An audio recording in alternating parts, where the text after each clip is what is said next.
Hey boys, so the key art for the new update dropped and it's looking pretty fresh. I do have a couple of comments on it. I do have a bit of speculation because it's the Annihilators, but it does look really nice. We do have a bit more information as well about Beta Ray Bill, which I'll get to in a minute, but for the time being, I do want to appreciate how good the key art is. Don't worry, it's not going to be 10 minutes about the key art. It just looks really good. We have confirmation now that Gladiator's suit is going to be his black suit, which we sort of all speculated on. Wendell Vaughn, some people are saying looks like, skinny Homelander. That's fair. Everybody's basically screaming in some way, except for Icon. Who knows? They could be screaming in their head. But yeah, it looks like a cool key art. Now, the key art being just the 4 of them means that it's highly unlikely we're going to see something like a Nihilist World Boss Legend or a Nihilist GBR or something like that. Obviously, a lot of people were making that connection, or at least hoping that the connection would be made, because they're literally called the Annihilators, and they have frequently clashed with or been around conflicts involving Annihilus, who is a awesome, very, very cool villain in my opinion from the Marvel Universe, who has yet to make an appearance in Marvel Future Fight. But this may not be a villain update. That doesn't mean it's a bad update per se. We'll have to judge that after we actually get the update.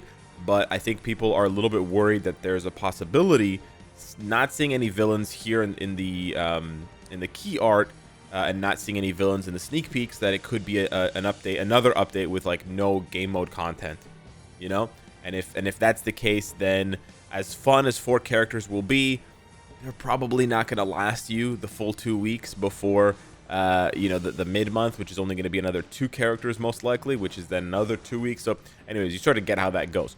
Additionally, so about Beta Ray Bill specifically, so that's sort of the take there with that. But additionally, we had, guys, by the way, if you're not following me on Twitter, what are you doing? Right? Me on Twitter, it's really a beautiful thing here, okay? Swole Albert and Swole Robert, it's dope. Anywho, Danny Koo, okay, Danny Koo, senior director at Marvel Games, we're very familiar with him, tweeted out last night at 10 p.m. So many questions about the Twilight Sword. Yes, the Twilight Sword will be in the game. So a lot of people saw the key art and they were like tagging me on Twitter, etc. And they're like, man, oh, there's no Twilight Sword. No. And I was like, yeah, that's true. I don't want to make too big of a deal out of it because the key art looks cool. Like, I don't want to shit on the key art just because I don't see the Twilight Sword. It's a massive sword, so if there's really no way he could be holding it, like maybe this way down below, like Icon's holding the spear, because otherwise if he was holding it in this hand, it would cover like Wendell's face. It's a massive sword, right? But Daniku has confirmed now that it's going to be in the game. So what that probably means is that it'll be skill based. You won't see him holding it 24/7, but he'll pull it out for a specific skill, which I'm honestly okay with, as long as we see it in at least one skill, and obviously as long as the skill is animated really well, then that's awesome. That still gives you the feeling of Beta Ray Bill using the Twilight Sword. To be fair, he only used it for a blip in time, right? After that 5-issue run from 2021, he doesn't use it again, which is kind of cringe, but also makes sense because it's such a powerful weapon. It's like, it's like the Infinity Gauntlet. Thanos doesn't run around with the Infinity Gauntlet all the time, right? It would also make the character way too one-dimensional, right? Because then it wouldn't be Beta Ray Bill who's powerful. It would be the fact that he's twirling around the Twilight Sword. Now, it sounds really cool, and Nintendo probably wants to copyright that shit, but hey, it is what it is. So yeah, I'm pretty excited for that. However, I am a little bit nervous about the possibility that we're not going to be getting any game mode changes whatsoever. And in general, when we have an update where the sneak peeks don't hint at any game mode stuff, it does make me a little bit nervous, because then we're waiting for either the live stream, which will be tonight at 9 p.m., or you're waiting for the patch notes to really see if the devs have put more effort into this than normal, right, than usual. Now, as for the live stream, I'll be live, of course, on YouTube a few minutes before to react to 3RL and the gang coming in and showing us what's good with this new update. It'll be here on YouTube. As always, it's about 9 p.m. Eastern time should be. But that got me thinking, what could they really do to the game at this point if they're not going to make something big in this update, like a brand new world boss, which they would make a sneak peek for that, or a brand new GBR, which I think they would also make a sneak peek for. So if they're not doing that, if they're not doing something big like that, what could they do realistically? I mean, of course, there's a lot that they could do. What could they do realistically that's big enough to have an impact for players, but is not big enough or doesn't really make sense, doesn't translate well into a sneak peek, right? You got to consider both of those things, because sneak peeks are basically advertising vehicles, right? So I got to thinking, and the biggest one, the most obvious one that everyone's screaming at the screen right now is, don't scream at the screen if you guys scream at the screen, is like reward buffs, right? Buffing rewards, moving around rewards, right? Like, hey, from now on, World Boss is going to drop Soul of the Faltine, and it doesn't drop Carbonadium anymore, and now Carbonadium drops from Giant Boss Raid. And we're going to increase the amount that it drops daily from 150 to 250 or something like that. I'm not saying that they should do that. I'm just saying any type of game mode reward change or game mode reward buff, all of that stuff is really good for the game. It'll get players back in the game. It'll get people hype again, but it also doesn't warrant a sneak peek.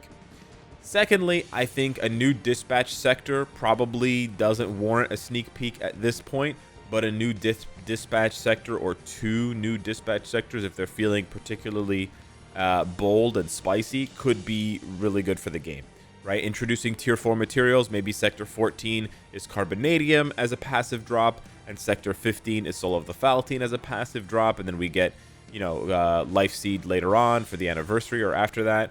But yeah, I think it's time that they add that kind of stuff. It would be a welcome challenge for the community, for players, you know, to test their rosters, because Sector 13 is pretty hard. If you haven't given it a shot, trust me, it's hard. It was even hard for me. I had to, you know, manually play some of the missions with very specific teams. So, and generally, I like Dispatch, right? I think it follows a very good formula of creating these challenges. Like, I think these challenges are very good. It sucks that the devs don't iterate more using these methods, because if you just look at the feedback, the community was buzzing when they first introduced Dispatch. Players were puzzling over this, and I believe when they first introduced Dispatch, it only went up to Sector 12, right? But people were like puzzling over this for the longest time, trying to figure out, you know, oh, what team are we going to use? This team, that team. You know, there's so much going on, so much involved in it to not only complete the challenges, but find the best possible team, then find like free-to-play alternatives. There's so many layers to it. It's fantastic, and it's such a simple concept, right? Such a simple concept. This didn't take them weeks of puzzling over. You know, it's not like they're creating some sort of like 5-dimensional chessboard.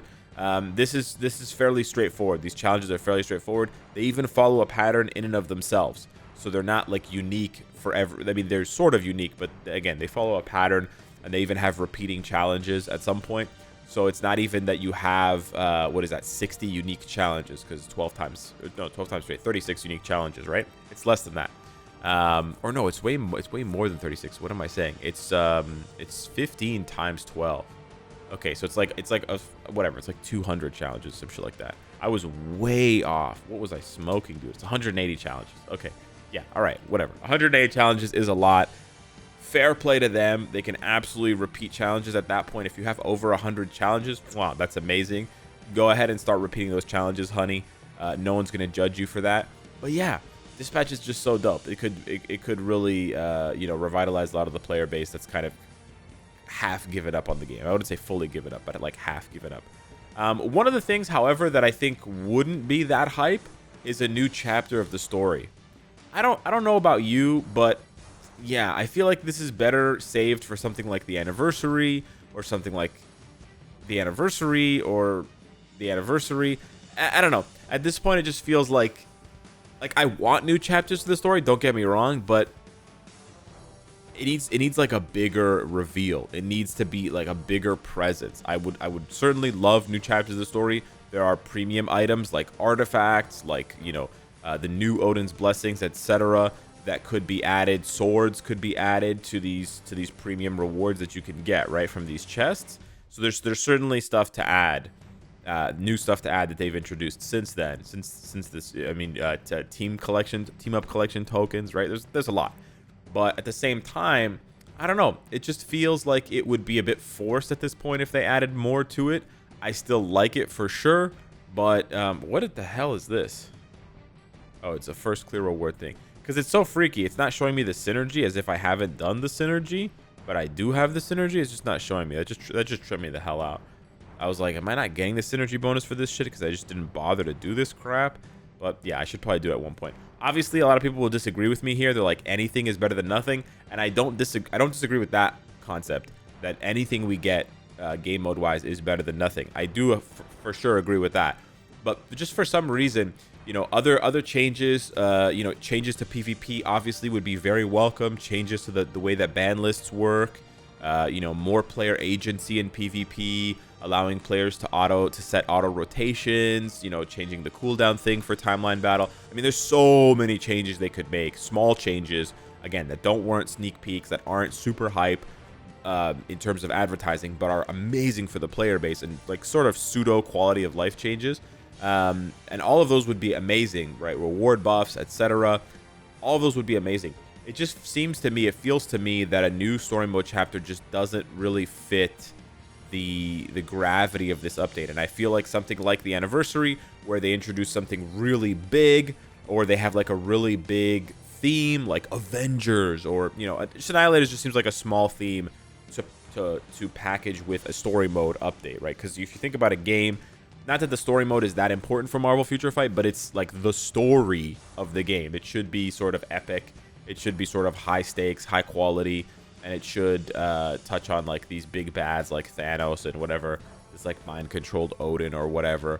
It shouldn't just be like lesser villains or no villains at all. Like True Shield kind of doesn't make sense. They make the Inhumans villains, but hopefully my rambling makes a little bit of sense to you guys. But yeah, hit me up in the comments down below. Let me know what you think of the key art and what you think of the possibility of the update having no game mode changes. I mean, there's probably going to be some quality of life stuff that happens pretty much in every update. So maybe that's enough for you. Maybe it's not. What do you think, and what would you be satisfied with? Hit me up in the comments down below. Let me know what you think. Thank you so much for watching. Smash the like button, and I'll see you in the next one. Take care. Oh, actually, I'll see you tonight.